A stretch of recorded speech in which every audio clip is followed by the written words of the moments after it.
오늘도 기쁨이 충만하고 또한 성령 충만한 하루 되시기를 축복합니다. 우리는 사도행전을 계속 대하면서 사도행전 1장 8절의 말씀, 오직 성령이 너희에게 임하시면 너희가 권능을 받고 예루살렘과 온 유대와 사마리아와 땅 끝까지 이르러 내 증인이 되리라 하신, 그렇게 약속하신 예수님의 말씀이 점점 성취되고 있는 것을 보고 있습니다. 특히 수도반의 순교 이후에 8장 이후에서부터 보면 복음이 유대 지역과 사마리아에서 활발하게 그렇게 전파되는 것을 보고 있는데요. 빌립의 사역과 또 베드로와 요한의 사역으로 가는 곳마다 기적이 일어나고 또 믿는 자의 수가 점점 더해지고 있습니다. 또한 예수님을 만난 그 사울의 변화를 보면서 우리는 복음의 능력을 함께 경험하고 있습니다.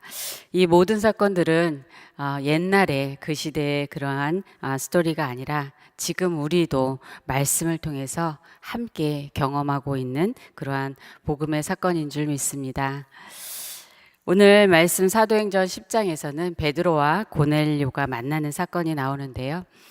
사도행전에서 오순절 성령 강림 이후에 복음이 땅끝까지 전파되기 위해 준비되는 중요한 세 가지 사건이 있는데, 그것을 말한다면 바로 스데반의 순교와 또 바울의 회심, 그리고 오늘 바로 베드로와 고넬료가 만나는 사건입니다.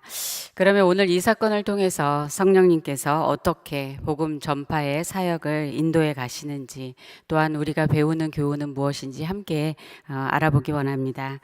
첫 번째는 성령님께서 복음 전파를 위한 만남을 인도하신다는 것입니다. 사도 베드로와 이방인 고넬료와의 만남은 환상과 또한 천사를 통하여서, 그리고 성령님의 음성을 통하여서 이렇게 이루어집니다. 이 두 사람의 만남은 일반적으로 이루어질 수 없는 그러한 만남이었습니다. 잠시 사도행전에 나타난 1세기 그 시대 유대인들에 대해서 알아보면, 그 당시 유대인에는 여러 그룹이 있었습니다. 혈통으로 난 유대인이 있는데, 이들은 다시 예루살렘 본토 출신인 그러한 히브리파 유대인과 그리고 디아스포라 출신인 헬라파 유대인으로 나누어집니다. 그리고 할례와 정결법, 특별히 음식 정결법의 유대 전통을 따름으로 유대교로 들어온 그러한 이방인 개종자들이 있습니다. 사도행전 2장 9절에서 10절을 보면 여러 지방으로부터 그리고 로마로부터 온 나그네들이 있다고 하면서 유대인과 유대교에 들어온 사람들, 곧 개종한 사람들을 구분하여서 말합니다. 역사적인 자료에 의하면 1세기 로마 제국 전체 인구가 약 7천만이었고, 그 중에 10%인 700만이 유대인들이었습니다. 또한 그 중에 혈통상 유대인이 400만이었고, 이렇게 나머지 300만이 개종한 유대인들이었습니다. 여기에 또 다른 그룹으로 유대교에 호감을 보이면서 유대교의 관습을 따라서 또 하나님께 기도하고 구제하고 회당의 예배도 참석하지만 할례라는 그러한 개종 절차를 넘지 못한 하나님을 경외하는 이방인의 그룹이 있었습니다. 고넬료를 하나님을 경외하는 사람이다라고 말한 것은 바로 그가 이 그룹에 속한다는 것을 말하는 것이죠. 사도행전은 이렇게 하나님을 경외하는 이방인들에 대해서 여러 곳에서 언급하고 있는데요. 개종한 유대인이 약 300만 명이다라고 할 때 그보다 훨씬 더 많은 그러한 하나님을 경외하는 자라는 이방인의 그룹이 당시 있었던 것입니다. 이러한 이방인들뿐만 아니라 하나님을 전혀 알지 못하는 그러한 이방인들을 향해서 복음이 전파되어 나가는 과정에서 오늘 베드로와 고넬료의 만남은 바로 중요한 의미를 가집니다.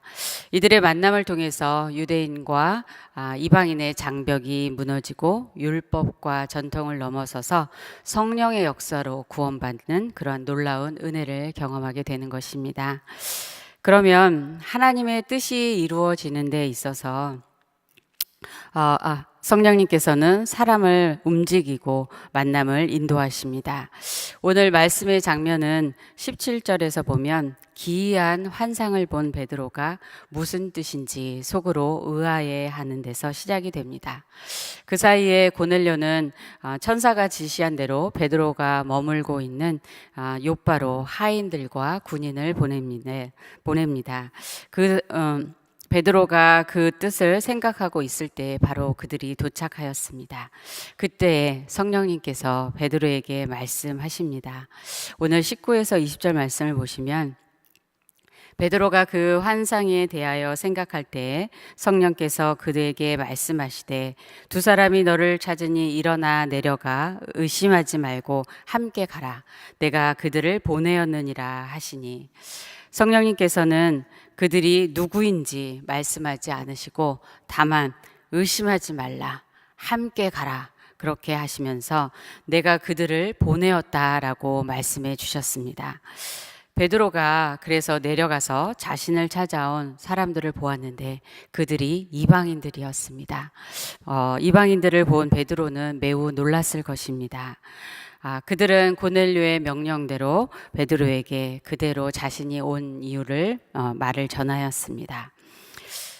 우리가 여기서 질문해 보게 되는 것은 성령님께서 우리의 삶에서도 만남을 인도하고 계신가라는 것입니다. 여러분은 어떻게 생각하십니까? 네, 여러 만남들과 사건들 가운데 하나님의 섭리가 있는 줄 믿습니다. 그러므로 우리는 이런 질문을 마음에 가지게 됩니다.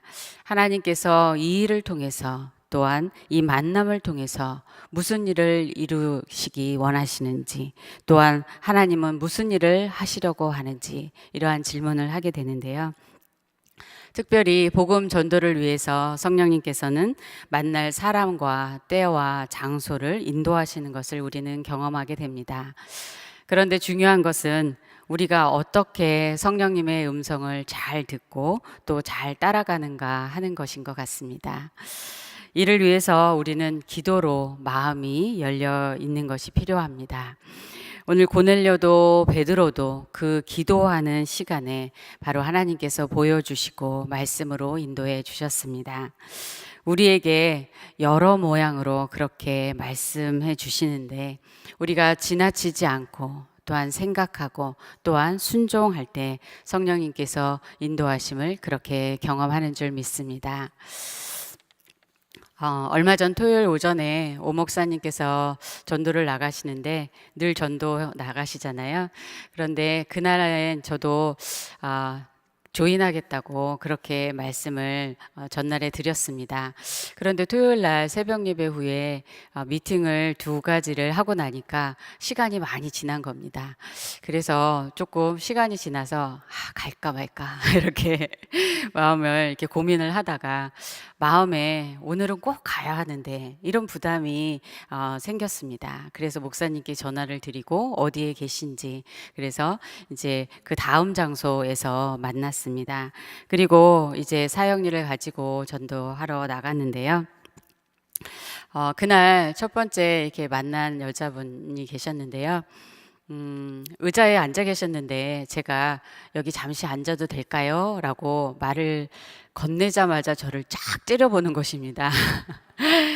아니, 네, 처음 만난 분부터 이렇게 인상을 쓰고 째려보니까 그렇지만 나와야 했으니까. 네, 그리고 뭐 제가 다른 얘기를 한 것도 아닌데 그래서 앉아서 가만히 있다가 뭘 하시나 이렇게 보다가 혹시 교회 다니세요? 이렇게 물어봤습니다. 그랬더니 내가 그럴 줄 알았어요. 이러시는 겁니다. 저를 경계했던 것이 그러면서 하시는 말씀이 왜 요즘에 이렇게 많은 교회 다니는 사람들이 자기를 쫓아다니는지 모르는 것 같다고 그러면서 어떤 때는 버스를 기다리고 있는데 버스 타는데 그 안까지 쫓아와서 예수 믿으라고 막 그렇게 말한다는 것입니다. 그러면서 저한테 말하지 말라고 뭐 이러시는 거예요. 그래서 제가 혹시 왜 그러세요? 그랬더니 자기가 상처를 받아서 교회를 이제 더 이상 안 나간다고 이러시는 거예요. 그래서 교회 다니는 사람하고 얘기하고 싶지도 않다고 그러셨습니다. 그래서 제가 그 사형리를 이렇게 주는데 전혀 받지도 않으시고 그래서 이렇게 말씀드렸습니다. 요즘에 교회 다니는 사람들이 자꾸 그 자매님을 쫓아다니는 데는 이유가 꼭 있을 것입니다. 예수님 믿으시고 꼭 구원받으세요. 이렇게 말씀을 드렸습니다. 그리고 나서 이렇게 몇 분에게 이제 교회 주보를 이렇게 전해드리고 그리고 나서 그 다음에 어떤 할머니를 만났는데요. 88세라고 하셨는데요. 그 할머니에게 다가가서 교회 다니세요? 라고 물었더니 네, 그러시는 겁니다. 그래서 예수님 믿으세요? 라고 물었습니다. 그랬더니 내가 교회 권사입니다. 이러시더라고요.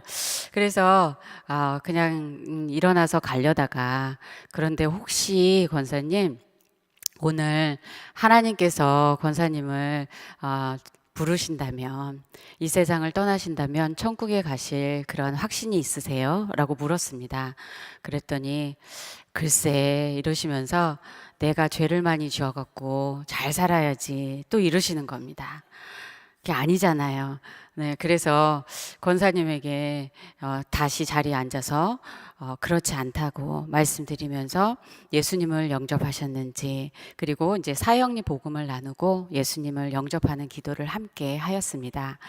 그랬더니 이제 기도를 마치고 났더니 권사님이 저를 쳐다보시면서 하나님이 정말 나를 사랑하시나 이러시는 겁니다. 그러면서 눈물을 약간 글썽이시길래 권사님 혹시 무슨 일 있으세요? 라고 여쭤봤더니 몇 년 전에 암이라는 진단을 받았고 지금 많이 아픈데 그런데 하나님이 내가 죄를 많이 지어서 이런 아픈 벌을 주신 것 같아서 하나님을 향해서 마음이 꽉 닫혀 있었다고 합니다. 그러한 말씀을 나눠주시는데 다시 하나님이 정말 권사님을 사랑하십니다. 그리고 이 복음에서 말씀하신 것처럼 권사님의 안에 예수님의 그 영원한 생명이 있고 또 이곳에서도 그렇게 예수님과 함께 그러한 풍성한 교제를 나누시고 또 하나님이 언제 부르시더라도 그 좋은 천국에서 만나실 거라고 그렇게 말씀을 드렸습니다. 그 권사님의 얼굴이 밝아지는 것을 보면서 저도 기쁨을 경험했는데요. 그날도 성령님께서 이런 만남을 예비하셨다는 게 참 놀라웠습니다. 그리고 예수님을 믿고 영접했는지 구원의 확신이 있는지 또 물어야겠다는 것을 경험했습니다. 그리고 복음을 나누고 전하는데 시간과 마음을 더 드려야겠다는 생각을 또 하게 됐습니다. 우리 모두 오늘도 성령님께서 하루 중에 어떤 만남과 어떤 일들로 인도하실지 우리의 마음을 열고 기도로 준비하며 나갈 때에 성령님께서 누군가를 만나게 하시고 인도하시는 그러한 놀라운 역사를 경험하시길 축복합니다. 두 번째, 복음을 전할 때 관습과 차별을 넘어서 성령님께 순종하는 것이 중요합니다. 베드로와 고넬료에게 각기 환상과 천사와 성령의 음성으로 그렇게 인도하신 것은 그만큼 이 만남에서 넘어야 할 장벽들이 컸기 때문입니다. 로마의 백부장인 고넬료가 하나님을 경외하는 사람이었지만 식민지 백성이자 또한 신흥 기독교인인 유대인을 자기의 집으로 그렇게 초청하는 것은 매우 드문 일이며 힘든 일이었습니다. 하지만 고넬료는 주의 말씀에 즉시 순종하였다고 말씀합니다. 유대인인 베드로에게는 이방인과 교제하는 것이 유대 전통에 위배되는 것이었습니다. 복음을 온 유대와 사마리아와 땅끝까지 전하라는 사명을 받았지만 그때까지 제자들은 계속 유대인들에게만 복음을 전하였고 이방인과 교제를 꺼려했습니다. 유대의 전통은 그들이 지키는 정결법과 많은 관련이 있는데 특히 식사 정결법은 매우 중요했습니다. 유대인에게 집은 성전이고 식탁은 제단과 같았습니다. 그러므로 무엇을 먹고 또 누구와 먹느냐는 매우 중요했습니다.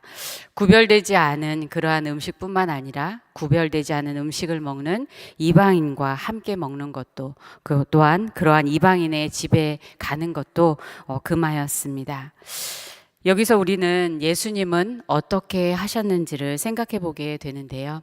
예수님은 세리와 창기와 같은 죄인들을 부르시고 교제하시고 또한 부정한 세리의 집에 들어가 머무셨습니다. 바리새인들은 죄인들과 먹고 마신다고 예수님을 비난하였고 또한 손을 씻지 않고 음식을 먹는 제자들을 비난하였습니다. 예수님은 그들에게 입으로 들어가는 것이 사람을 더럽게 하는 것이 아니라 입에서 나오는 그것이 사람을 더럽게 하는 것이라 라고 말씀하셨죠.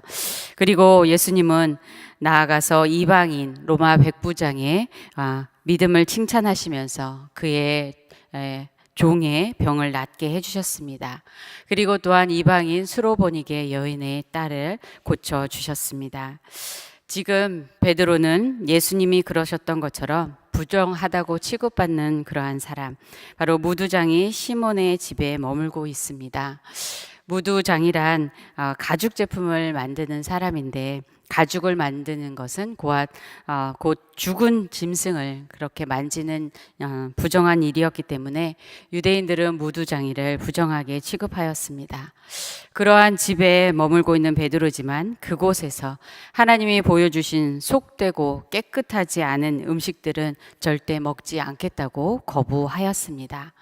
그것은 이방인들을 상징하는 것인데, 예수님께서는 이방인에게도 은혜를 베푸셨지만 지금 베드로에게는 이방인에게 나아가는 것은 정말 넘어야 할 큰 장벽이었습니다. 그러므로 오늘 성령님께서는 베드로에게 강하게 그렇게 역사하고 계시는 것입니다.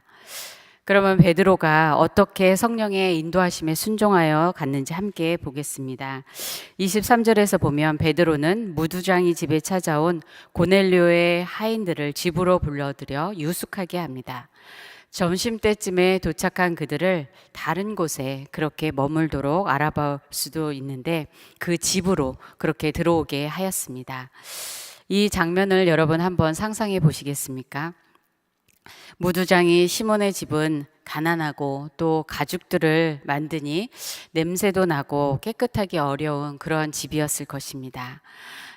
이렇게 부정한 집에 유대인이지만 부정하다고 취급받는 무두장이와 또한 거룩한 유대인인 사도, 그리고 부정한 이방인 3명이 한 집에 그렇게 머물고 있습니다.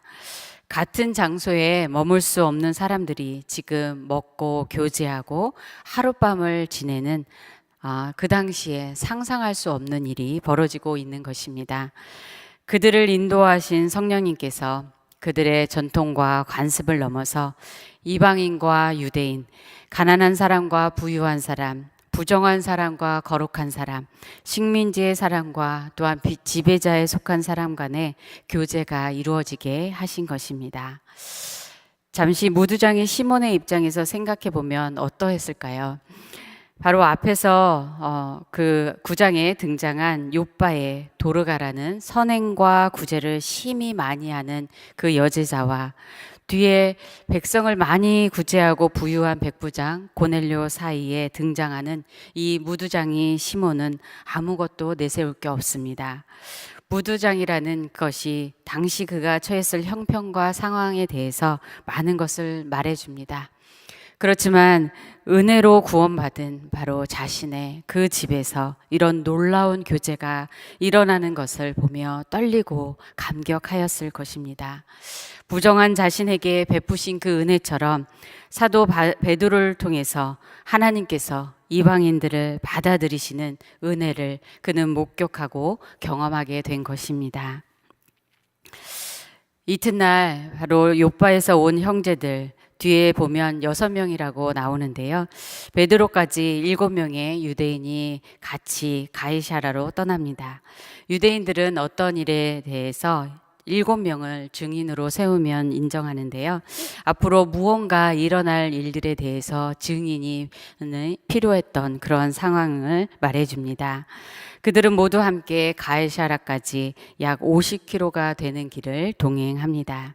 그리고 마침내 가이사라에 하여서 베드로는 이방인 고넬료 집에 들어갑니다. 유대인 사도가 이방인 집에 들어갔습니다. 여러분 하나도 안 놀라시는데요. 이게 바로 놀라운 역사적 사건인 것입니다. 오늘 본문의 28, 29절을 보면 베드로가 이르되 유대인으로서 이방인과 교제하며 가까이 하는 것이 위법인 줄은 너희도 알거니와 하나님께서 내게 지시하사 아무도 속되다 하거나 깨끗하지 않다 하지 말라 하시기로 부름을 사양하지 아니하고 왔노라 라고 하였습니다. 베드로는 이것이 위법인 줄 알지만 이렇게 하나님 말씀에 순종한 것입니다. 그리고 예수님에 대해서 그가 말씀을 전할 때 성령님이 그들 위에 임하고 구원받는 놀라운 일이 일어났습니다. 그 내용은 내일 더 자세히 보시겠는데요. 그러면 사도행전 8장에서 보면 빌립이 가이사라에 이미 도착하였다라고 하는데 빌립이 아니라 욥바에 있는 베드로를 인도하여서 고넬료에게 바로 베드로를 보내신 이유는 무엇일까요? 다음에 사도행전 11장을 보면 베드로가 고넬료의 집을 방문하고 복음을 전한 것은 바로 문제가 되고 유대인 형제들이 비난하게 됩니다. 그런데 거기서 베드로는 고넬료와의 만남을 강권적으로 인도하신 성령님, 그리고 고넬료의 집에 임하신 강력한 성령님의 역사하심을 담대하게 전합니다. 그리하여서 사도행전 11장 17절에 그런즉 하나님이 우리가 주 예수 그리스도를 믿을 때에 주신 것과 같은 선물을 그들에게도 주셨으니 내가 누구이기에 하나님을 능히 맡겠느냐라고 말합니다. 그러자 그들이 이 일을 듣고 잠잠하여 하나님께 영광을 돌리며 이렇게 말합니다. 하나님께서 이방인에게도 생명 얻는 회개를 주셨도다. 사도들 중에서도 영향력이 큰 사도 베드로를 성령님께서 사용하셔서 나중에 예루살렘 종교회의에서 이방인들이 할례를 받아야 구원받고 교회 안에 들어올 수 있다라는 그러한 주장에 대해서도 베드로는 다시 이 고넬료 사건을 언급하면서 중요한 원리를 말합니다. 사도행전 15장 8, 9, 11절을 보면 또 마음을 아시는 하나님이 우리에게와 같이 그들에게도 성령을 주어 증언하시고 믿음으로 그들의 마음을 깨끗이 하사 그들이나 우리나 차별하지 아니하셨느니라. 우리는 그들이 우리와 동일하게 주 예수의 은혜로 구원받는지를 믿노라 하니라. 아멘이죠. 네. 그리하여 할례를 받지 않아도 이방인들이 믿음으로 구원받는 그 은혜로 말미암아 그리스도인으로 받아들여지는 이방인을 향한 선교의 문이 열리는 중요한 계기가 되었습니다. 지금 우리도 돌아볼 때 그리스도인이면서도 갖고 있는 차별이나 편견은 무엇이 있을까요? 믿지 않는 세상 사람들을 향해서 또는 다른 민족들을 향해서 또는 남성과 여성 사이에 또는 다른 세대들을 보면서 또는 같은 그리스도인들 안에서도 서로 판단하기도 하는데요. 우리는 모든 선입견과 장애물들을 복음을 위해 버리기를 원합니다. 복음을 전하는 것이 우리 신앙의 가장 중요한 목표가 되면 이러한 많은 것들이 정리가 되는 것 같습니다. 한 영혼이 중요하다는 가치를 가지면 그가 어떤 사람이고 어떤 일을 하는지 겉으로 보이는 것보다 예수님을 영접하고 구원을 받았는지 정말 복음의 은혜 안에 사는지 그것을 살피게 되고 마음이 가게 되는 줄 믿습니다. 전에 그 김인중 목사님께서 그 세미나 가운데 많은 간증을 하셨는데요. 그 중에 7월 달 생명의 삶에서도 보면 성령에 붙잡힌 전도자라는 책을 쓰시며 간증을 하신 것이 있어서 나누고자 합니다. 목사님이 교회에 계시는데 어떤 부목사님께서 전화 통화를 하시는데 신방을 못 가겠다고 그렇게 하는 것입니다. 그래서 이 목사님께서 부목사님에게 도대체 어디길래 신방을 못 가겠다고 하느냐 이렇게 물었더니 그 부목사님이 말씀하시기를 새로 등록한 교인인데요. 룸살롱을 개업하는데 개업 예배를 드려달라고 하는 것입니다. 그래서 목사는 그런데 절대 못 간다고 했습니다. 이렇게 말씀하셨다는 겁니다. 그러자 목사님은 목사가 못 가는 데가 어디냐고 내가 직접 가겠다고 그 그리고 룸사롱을 개업한다라고 한 걸 보면 분명히 예수님을 잘 모르는 것 같다. 이렇게 말씀하시고 바로 그 개업 예배를 드리러 갔다고 하셨습니다. 그래서 도착했더니 우리 사장님의 특별한 VIP 손님이라고 거기에 이렇게 있던 아가씨들이 많이 나와서 반겨줬다는 겁니다.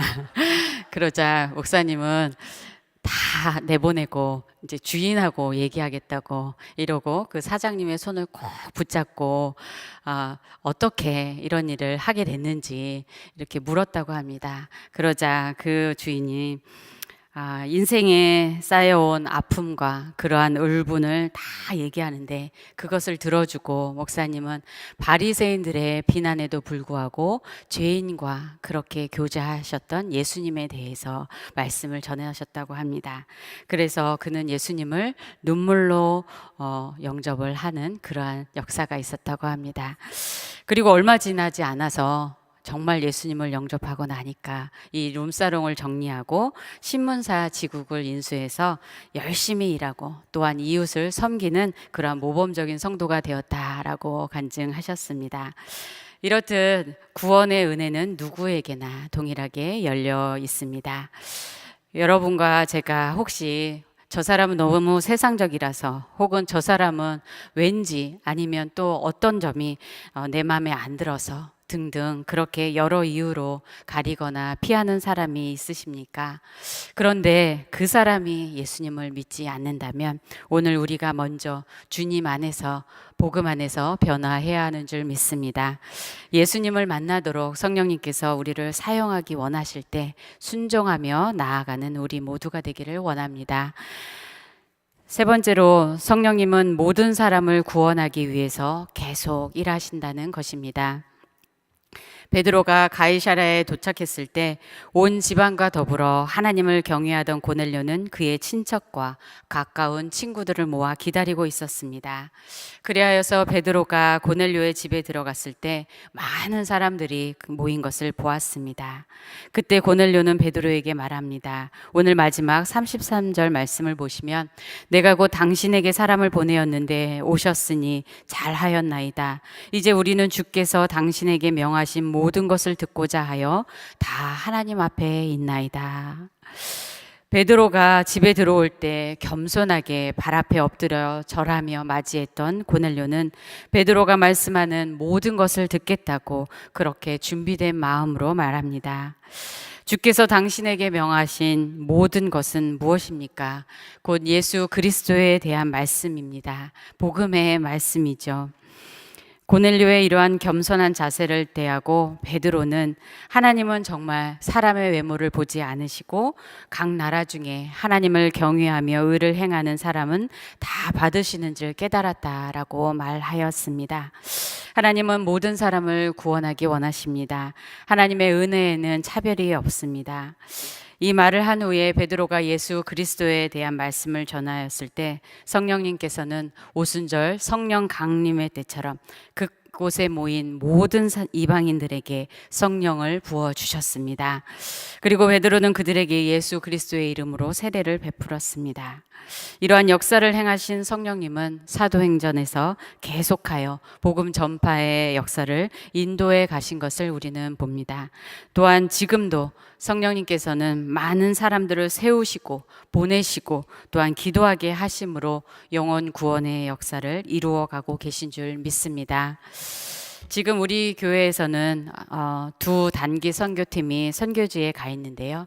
한 팀은 영국 선교팀인데 김민석 목사님께서 목회자팀에 소식을 보내주시기를 도착하자마자 전도 훈련을 받고 어제부터 영국 사우스월이라는 지역에 전도하러 나가셨는데요. 그 지역은 백인을 전혀 볼 수 없고 60% 이상이 인도와 파키스탄에서 온 분들이라고 합니다. 힌두교와 무슬림을 대상으로 계속 전도할 때 성령님께서 마음을 열어주시고 또한 성령의 능력으로 말씀을 담대하게 그렇게 팀원들이 전하도록 계속 기도 부탁하셨습니다. 그리고 가정학생 사역단 청소년 팀에서 북가주 써니베일에 가 있는데요. 난민들이 거주하는 그곳에 힌두교와 무슬림 아이들이 BBS에 참석하고 있는 그러한 사진을 보았는데요. 청소년들이 더 어린 아이들에게 복음을 전하기 위해서 기도하고 예배하는 모습에 감동이 될 뿐만 아니라 사진에 보이는 그 힌두 무슬림 아이들을 보면서 정말 극률한 마음으로 기도하게 되었습니다. 오늘은 그 BBS에 참석했던 아이들이 부모님들과 또한 친구들을 초대해서 그렇게 모인다고 하는데요. 기도를 함께 부탁드립니다. 계속해서 난민들의 이동과 상황들이 전 세계적으로 문제가 되고 있습니다. 그런데 이 난민을 받아들이는지 그 여부가 옳고 그른지에 대해서 말하라는 것이 아니라 힌두교, 이슬람교의 배경을 가진 이러한 난민들을 예전보다 우리는 더 만나게 되는 그러한 상황이 펼쳐지고 있습니다. 하나님이 이러한 때에 우리에게 무엇을 원하시는지를 생각하면서 그들에게 복음을 전하는데 다 함께 힘쓰는 우리 모두가 되어야 할 줄로 믿습니다. 오늘 말씀을 보면서 개인적으로는 24절의 말씀, 고넬료가 그의 친척과 가까운 친구들을 모아 기다리더니 라는 말씀이 계속 제 마음에 다가왔습니다. 기다리더니 라는 말씀, 곧 우리를 기다리는 사람들이 있는 것입니다. 복음을 듣기를 기다리는 사람들이 있습니다. 복음을 들으려고 준비되어 기다리는 사람도 있고 지금은 거부하고 듣지 않지만 복음을 들어야 하는 많은 사람들이 있습니다. 복음은 모든 사람이 들어야 하는 기쁜 소식인 줄 믿습니다. 오늘도 성령님께서 만남들을 인도하여 주실 것을 믿으며 우리는 성령님의 인도하심에 순종하여서 어떤 모양으로 우리를 사용하시든지 복음을 전하는 도구가 되기를 소원합니다.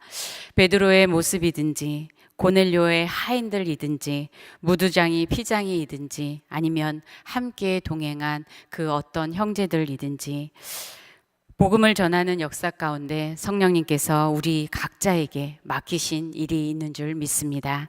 그러한 부르심에 순종하여서 모든 사람을 구원하시기 원하시는 그 하나님 아버지의 마음을 닫고 또한 십자가의 대속을 통해서 주를 믿는 모든 사람에게 구원을 주시는 그 예수님을 전하여서 복음에 충만하고 영원한 기쁨을 누리는 우리 모두가 되기를 간절히 소원합니다.